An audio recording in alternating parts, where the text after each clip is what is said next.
The tax deadline is approaching very quickly. If you started your business in 2021 and you made no income, then you might be wondering if you even need to file a tax return. During this video, we're going to discuss who needs to file a tax return for their business, and we're also going to talk about startup and organizational costs, because if you don't already know about these costs, then you probably should, so you can make sure you're getting the biggest tax deduction possible. Before I get started, my name is Jeanette Andrada. I help private practice owners pay the least amount of taxes using tax and accounting strategies. If you're enjoying my content, please make sure to like, comment, and subscribe. It really helps me get my content out there to other private practice owners that are going through the same things that you are and have the same questions that you do. Now, if you are DIYing and doing all of your bookkeeping by yourself, doing your taxes on your own, and doing your own tax research, make sure to check out my membership group. Within this group, we do live Q&A sessions once a month. We will also meet to do trainings on different topics such as Profit First, S corporations, QuickBooks, and many other types of accounting and tax related topics.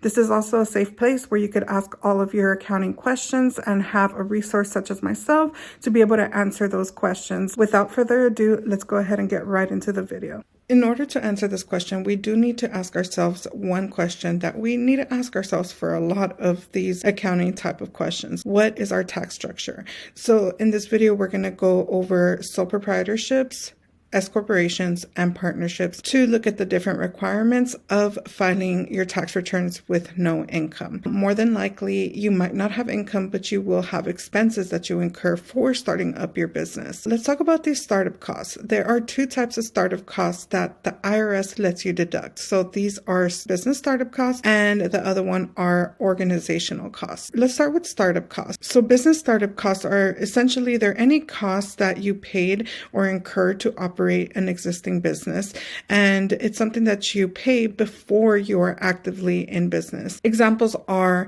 advertisements before you open up your business, any wages or salaries that you pay to employees while they're being trained. I like to think about restaurants as an example when you're considering what is a startup cost and what is not. When you open up a restaurant, you need to buy your tables, you need to start making flyers, you need to start marketing on social media, but you also need to hire employees. And just because you have employees does not mean that you've officially started your business. Sticking to the restaurant example, in a restaurant, you might need to hire an employee to train them, right? You need to train them on the menu or how to handle customers or how to handle customer complaints. So these are all startup costs because officially the restaurant has not opened for business. I want you to think about the same thing when it comes to your private practice. Are you officially ready to open for business? If you're still in the process of credentialing, if you are still in the process of getting everything situated before you could even start seeing a client or a patient, then those are considered startup costs. Now, let's talk about organizational costs. Organizational costs are a little bit different than business startup costs. So organizational costs are essentially any incorporation fees or even the cost of legal services, because you might need to hire a lawyer to advise you on becoming an LLC or a PLLC, and those costs are all business organizational costs. So it's important to know the difference because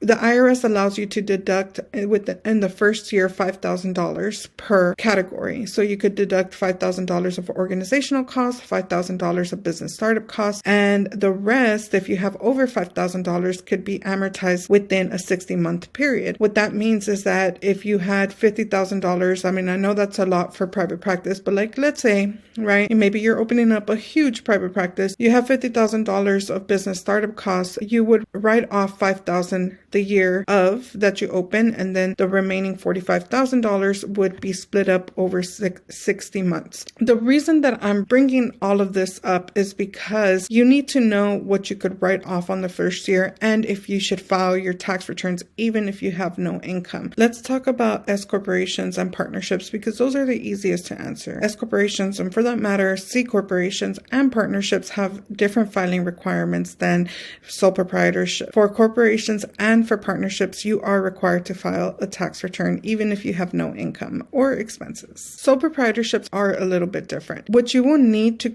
do is consider your taxable income. So your taxable income could be any other income outside of your new business. So let's use the example of you having two different businesses. Now you have this one business and it's very profitable, and then you have another business that you just started, and of course you have a loss because because you didn't have any income. What happens is on your Schedule C, which is a schedule that's added to your individual tax return, what happens is that when you have these two businesses or multiple businesses, your profits and your losses are going to offset each other. So if your business one is very profitable and business two has all these losses because there's no income, then you could essentially use business two to reduce the profits of business one. So that is a good thing. What happens when you don't have any other income to offset, you just have all these expenses, then I recommend to just wait until the next year when you are profitable. Because essentially, if you write it off this year, then you will not be able to offset your income next year's. My opinion is to just hold off on it. That's it, guys. I hope you found that helpful. In summary, if you are a S corporation and a partnership or a partnership, then you are required to file your first year, even if you don't have any income. With the Schedule C or a sole proprietorship, then you don't have to, but there are times when you should, or it would be better tax-wise if you did, and other times where it's probably better for you to wait until the following year when you are profitable. Thank you so much for watching. I really appreciate you. Make sure to leave any suggestions in the comments if you want me to talk about a particular topic, and I will go ahead and make a video for you. All right, guys, thank you so much again, and I will talk to you next Friday.